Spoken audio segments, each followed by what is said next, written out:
Elias, o profeta que não passou pela morte. Sem sombra de dúvidas, a morte é o episódio mais temido pelos homens. E esses parecem viver sem querer pensar que um dia cedo ou tarde ela chegará. Na Bíblia, somente 2 homens foram poupados de passar pela morte: Enoque, que viveu antes do dilúvio, e o profeta Elias, nosso protagonista. Mas essa magnífica experiência não será apenas desses homens de Deus. Pode ser a tua também. Comenta aí pra gente: você tem medo da morte? Ou você foge para não falar sobre isso? Elias representa um povo muito especial. Os que estarão vivos naquele grande dia anunciado por Cristo, o dia do retorno do Filho do Homem.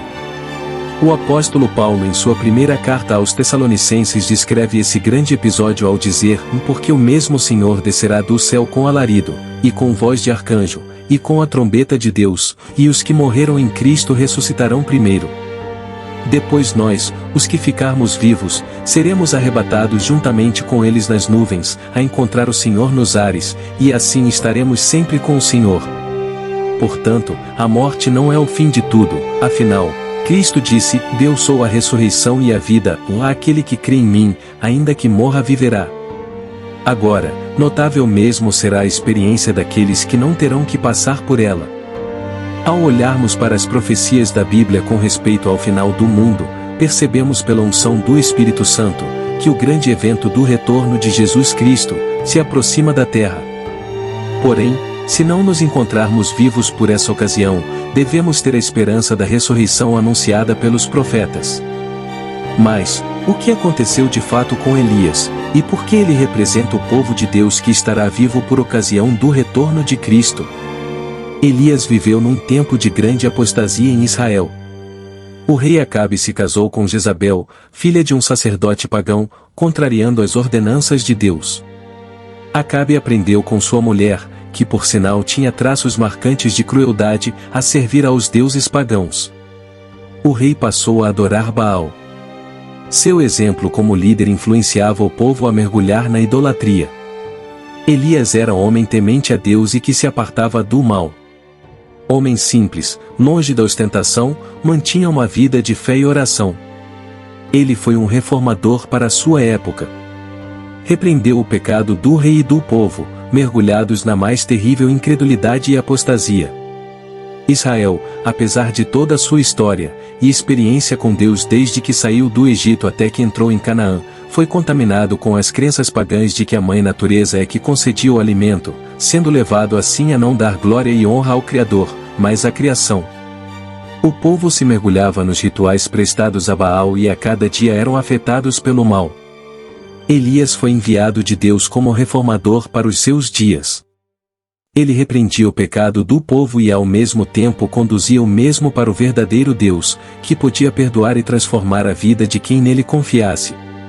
Hoje, o povo que se diz povo de Deus, não está melhor que os israelitas dos dias do profeta.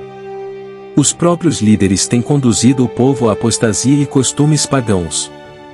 Está você pronto para ser o Elias dos dias finais? Elias foi corajoso e destemido, repreendeu Acabe, e orou para que o céu não desse chuva, e assim aconteceu por 3 anos e meio.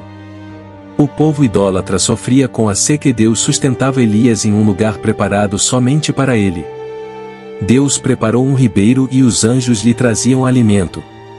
Elias desafiou 450 profetas de Baal no Monte Carmelo diante de todo o povo. O Deus que atendesse e mandasse fogo para consumir o sacrifício, esse era o verdadeiro Deus. Assim Elias matou os profetas de Baal, então orou e a chuva caiu. Jezabel, irada pela morte dos profetas pagãos, perseguiu o profeta querendo o matar. Elias teve medo, fugiu e se escondeu, porém o Senhor foi ao seu encontro e o fortaleceu, dizendo: Elias, você não está sozinho. Ainda existem 7.000 que não dobraram seus joelhos a Baal. O ministério do profeta não havia sido em vão. Sua vida irrepreensível diante de Deus havia influenciado a muitos, inclusive a do jovem Eliseu, que seria seu sucessor, quando esse fosse arrebatado para junto de Deus, assim como Enoque. Elias se fortaleceu, como o grande reformista que era, e bradou em voz alta, chamando o rei e todo o povo ao arrependimento. Homem de fé e coragem, capaz de levantar firme a bandeira do Senhor, mesmo quando são poucos os soldados. Chegava o tempo em que o Senhor elevaria Elias da terra. Elias sabia disso.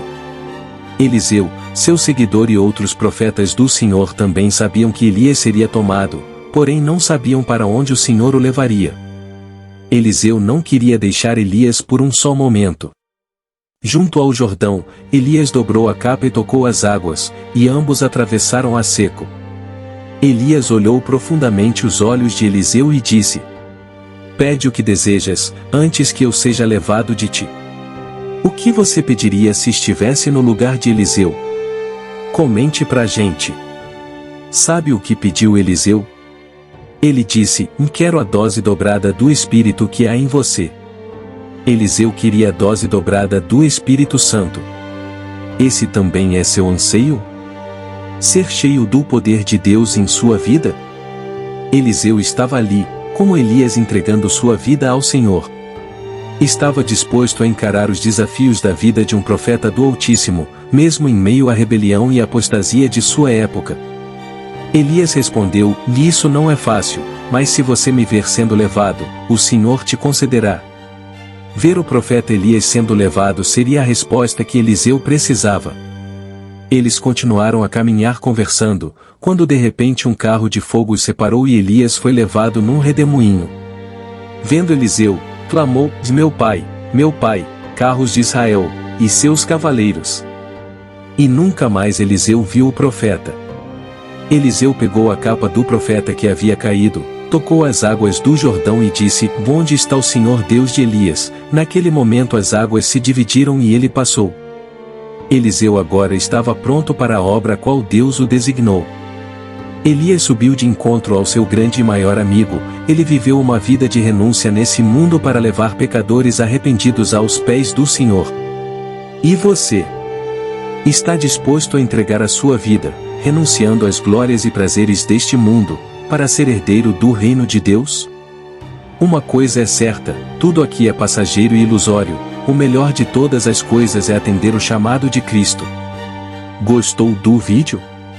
Então faça parte desse ministério compartilhando a mensagem de Deus e deixando o seu like. Isso ajuda ao YouTube entender que o vídeo é relevante e entregar a muitas outras pessoas.